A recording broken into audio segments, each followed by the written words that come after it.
Assalamualaikum warahmatullahi wabarakatuh. Shalom, Om Swastiastu, Namo Buddhaya, dan salam kebajikan untuk kita semua.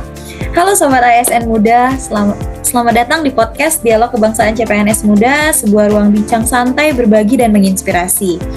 Sebelumnya, perkenalkan saya Cindy Merita Pratami dari UPD Rumah Sakit Dr. Sobiring Kabupaten Musirawas. Jabatan saya sebagai Pranata Laboratorium Kesehatan Terampil. Kali ini saya selaku host yang akan membantu podcast kita pada hari ini. Nah, episode kali ini kita akan membahas tentang tema visualisasi bangsa yang dapat mengubah rasa cinta tanah air dan bangsa dalam kampanye Bangga Berbangsa dan Bernegara Indonesia. Sebuah hal penting yang menyentuh dan mengingatkan kita tentang identitas dan jati diri bangsa Indonesia. Nah, hari ini saya nggak sendirian nih, ada 4 narasumber yang keren-keren yang berasal dari latar belakang yang berbeda-beda. Sebelum kita mulai podcast ini nih, kalau kata peribahasa tuh nggak kenal maka nggak sayang nih. Makanya kita perkenalan dulu buat kakak-kakak narasumber. Dimulai dari kakak narasumber yang pertama nih, boleh buat Kak Kevin, boleh perkenalan diri Kak.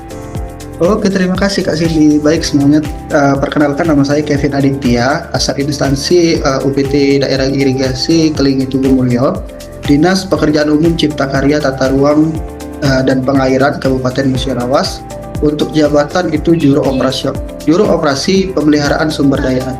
Terima kasih Kak Cindy. Selanjutnya. Oke, terima kasih Kak Kevin. Salam kenal ya buat Kak Kevin ya. Selanjutnya kita lanjut ke narasumber yang kedua, ada Kak Mary nih. Boleh Kak Mary memperkenalkan diri Kak?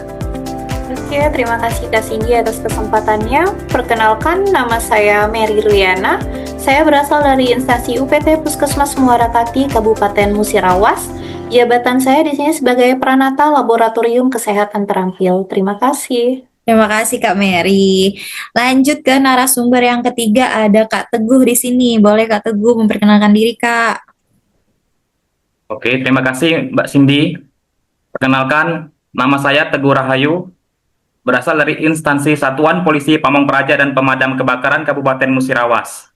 Jabatan saya yaitu Polisi Pamong Praja Pemula.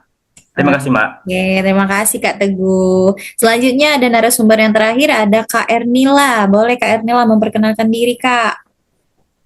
Baik, terima kasih Kak Cindy. Perkenalkan, nama saya Ernil Suci Kurnia. Saya berasal dari UPT Puskesmas Muara Lakitan, Jabatan Perawat Terampil. Terima kasih.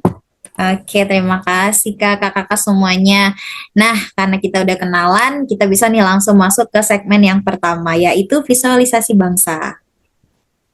Oke, kita mulai dari pertanyaan yang pertama nih. Menurut kakak-kakak sekalian, apa sih yang dimaksud dengan visualisasi bangsa? Aku mau nanya sama Kak Kevin dulu nih yang pertama. Oke, terima kasih Kak Cindy. Kalau menurut saya visualisasi bangsa adalah cara bangsa ini terlihat dan dirasakan oleh masyarakat, bukan hanya simbol negara, tapi juga perilaku aparatur, kualitas pelayanan, dan cara negara hadir dalam kehidupan rakyat. Begitu Kak. Oh gitu. Jadi visualisasi bangsa itu hidup dalam keseharian gitu ya Kak? Benar banget. Jadi ketika masyarakat dilayani dengan adil dan manusiawi, disitulah bangsa divisualisasikan atau digambarkan secara positif, Mbak. Oke, menarik banget jawaban dari Kak Kevin. Kita lanjut ke pertanyaan berikutnya ya.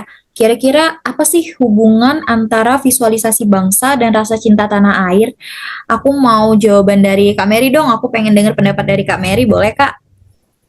Oke, Kak Cindy, seperti yang Kak Kevin bilang tadi ya, bahwasannya visualisasi bangsa adalah cara bangsa ini ditampilkan dan dirasakan oleh warganya sendiri. Jadi, jika negara hadir secara adil dan manusiawi, maka rasa cinta tanah air itu bakal tumbuh sendiri, Kak. Kayak gitu. Oke, berarti maksudnya adalah cinta tanah air itu adalah hal yang nggak bisa dipaksakan gitu ya Kak? Betul, ia tumbuh dari pengalaman nyata, berbangsa, dan bernegara. Sama seperti halnya kita dalam memilih pasangan, Kak Cindy, kayak gitu. Boleh jawaban dari Kak Mary, menarik banget nih. Oke, kita lanjut ke pertanyaan berikutnya ya. Kira-kira kenapa sih visualisasi bangsa itu penting banget dalam menumbuhkan rasa cinta tanah air? Aku mau jawaban dari Kak Teguh deh kali ini, boleh Kak Teguh? Oke Mbak Cindy. Tadi pertanyaannya, mengapa visualisasi bangsa penting dalam menumbuhkan rasa cinta tanah air ya? Ya, betul banget. Karena rasa cinta tanah air tumbuh dari pengalaman nyata. Karena ketika negara hadir secara adil, humanis, dan berintegritas, masyarakat akan merasa dihargai dan bangga menjadi bagian dari bangsa tersebut. Gitu, Mbak. Wih, keren banget statement dari Kak Teguh. Nah, bahas-bahas tentang cinta tanah air, aku jadi inget nih ke segmen kita yang kedua, yaitu membahas tentang cinta tanah air. Mungkin kita bisa masuk ke segmen yang kedua kali ya. Oke, sekarang kita udah masuk ke segmen yang kedua nih. Langsung aja pertanyaan pertama di segmen yang kedua ini. Di tahun 2026 ini, definisi cinta tanah air tuh udah sangat berkembang banget nih. Menurut Kak Mary, apa sih esensi paling sederhana dari mencintai negara kita di tengah dunia yang makin tanpa batas ini? Oke, Kak Cindy. Jadi kalau menurut aku ya, esensinya itu bukan lagi soal mengangkat senjata loh, tapi soal kepedulian. Mencintai tanah air di masa sekarang berarti peduli pada isu-isu di sekitar kita. Mulai dari menjaga kebersihan, lingkungan, hingga tidak menyebarkan hoak nih Kak Cindy, yang bisa memecah belah bangsa. Jadi, cinta tanah air itu adalah aksi nyata loh untuk membuat lingkungan kita lebih baik. Seperti itu Kak Cindy. Menarik banget. Jadi bentuknya adalah aksi nyata ya Kak ya. Betul. Nah, aku sekarang pengen dengar pendapat dari Kak Teguh nih. Kira-kira sebagai ASN muda, gimana sih cara Gen Z untuk menunjukkan nasionalisme tanpa harus terlihat kuno atau membosankan gitu, Kak? Nah, ini poin pentingnya, Mbak. Nasionalisme itu bisa sangat keren. Caranya adalah dengan inovasi dan prestasi. Saat kita pakai produk lokal yang kualitasnya global, atau saat kita bikin konten digital yang mengangkat keindahan alam dan budaya Indonesia ke mata dunia, itu sudah nasionalisme tingkat tinggi. Kita membawa nama bangsa lewat karya. Jadi, bangga buatan Indonesia itu bukan cuma jargon, tapi gaya hidup. Gitu, Mbak. Keren banget statementnya dari Kak Teguh. Nah, dengar-dengar tentang menggunakan produk lokal, aku jadi inget nih kalau menggunakan produk lokal adalah salah satu aksi nyata dari bentuk kampanye bangga berbangsa dan bernegara Indonesia. Sama kayak tema segmen yang ketiga kita nih. Nah, menurut kakak-kakak narasumber nih, kira-kira apa sih makna dari bangga berbangsa dan bernegara? Aku pengen denger jawaban dari Kak Ernela, boleh deh. Oke, Kak Cindy. Jadi, bangga berbangsa bukan hanya hafal simbol negara, tetapi memahami nilai Pancasila dan menerapkannya dalam kehidupan sehari-hari. Misalnya, toleransi, gotong royong, dan kejujuran. Sebagai ASN, rasa bangga berbangsa tercermin dalam pelayanan yang adil, profesional, dan berintegritas kepada masyarakat. Oke, menarik banget jawabannya dari Kak Ernila. Lanjut ya. Seperti yang kita tahu sekarang nih, kita kan hidup di zaman yang semuanya serba modern dan digital. Nah, menurut Kak Kevin nih, kira-kira apa sih tantangan terbesar dalam menumbuhkan rasa bangga berbangsa dan bernegara itu sendiri? Oke, udah mulai seru nih pertanyaannya nih. Oke, menurut saya tantangan yang paling besar itu adalah arus budaya asing yang sangat kuat gitu, Mbak. Sehingga generasi muda lebih bangga dengan budaya luar daripada budaya kita sendiri. Selain itu, rendahnya literasi sejarah dan nilai kebangsaan juga menjadi tantangan besar. Saya rasa gitu, Mbak. Oke, keren banget jawabannya dari Kak Kevin. Sip banget nih. Terus kira-kira apa sih aksi nyata yang bisa kita lakukan untuk kampanye bangga berbangsa dan bernegara? Aku pengen coba tanya sama Kak Mary deh. Kayaknya Kak Mary ini pengen banget ditanyain nih. Boleh Kak Mary? Oke, tahu aja di Kak Cindy.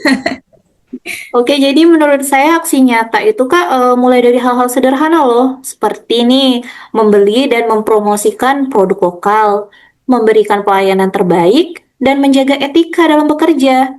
Juga merupakan bentuk cinta tanah air loh Kak.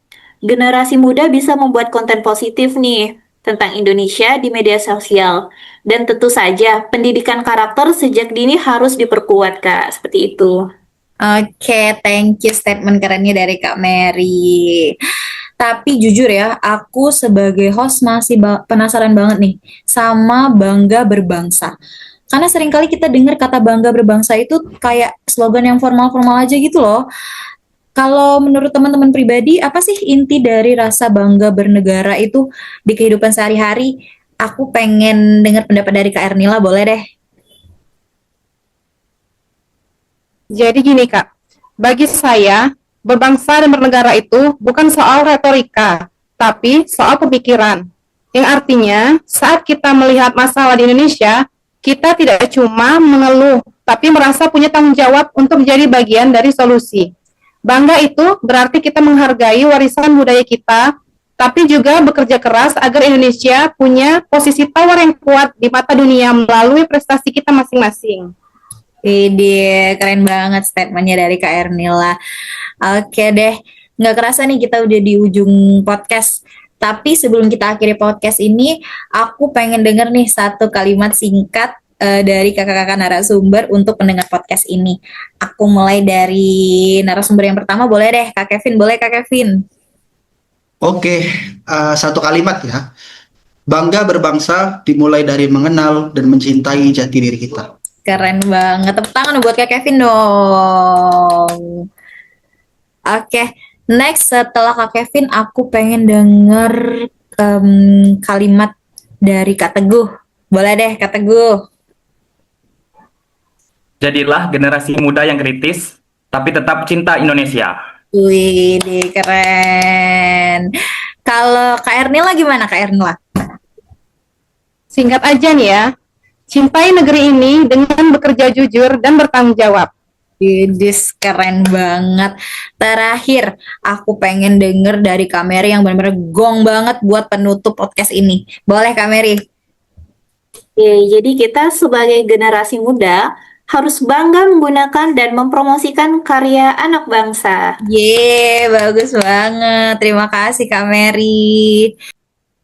Waduh, nggak terasa nih kita udah di ujung podcast. Aku terima kasih banyak kepada seluruh narasumber atas diskusi yang inspiratif banget buat hari ini. Sobat ASN Muda, mari kita jadikan rasa bangga berbangsa dan bernegara bukan hanya slogan, tapi juga gaya hidup dan tindakan nyata. Saya Cindy pamit undur diri, sampai jumpa di episode selanjutnya. Salam bangga berbangsa dan bernegara. Dadah!